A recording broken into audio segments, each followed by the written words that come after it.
ठरलं तर मग या मालिकेच्या पुढील भागात आपण पाहणार आहोत की साक्षीने प्रियाला बुटाचा ठसा पाठवलेला असल्याने तोच ठसा प्रिया घराबाहेर बघते। तो ठसा अर्जुनच्या बुटाचा असल्याने प्रिया अर्जुनचे बूट चेक करत बोलत असते, या बुटांना किती चिखल लागलाय, मी धुवून आणते। पण सायली तिथे झाडू मारत असते। सायली प्रियाला अडवत तिचा हात पकडत तिला म्हणते, ह्यांच्या बुटांना दुसऱ्या कोणीही हात लावलेला त्यांनाही आवडत नाही आणि मलाही आवडत नाही।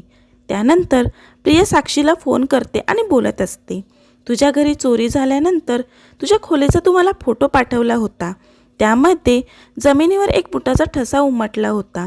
तसाच ठसा आमच्या घराच्या बाहेरसुद्धा उमटला होता। तो दुसरा तिसरा कोणाचाही नसून अर्जुनच्या बुटाचा होता। तुमच्या घरात चोरी करणारा दुसरा तिसरा कोणीही नसून अर्जुनच आहे। आणि प्रियाचं हे बोलणं सायली ऐकते। आता सायली पुढे काय करेल हे पाहणं खूप रंजक ठरणार आहे। असेच रोज नवनवीन अपडेट जाणून घेण्यासाठी आपल्या चॅनलला नक्की सबस्क्राईब करा। थँक्यू।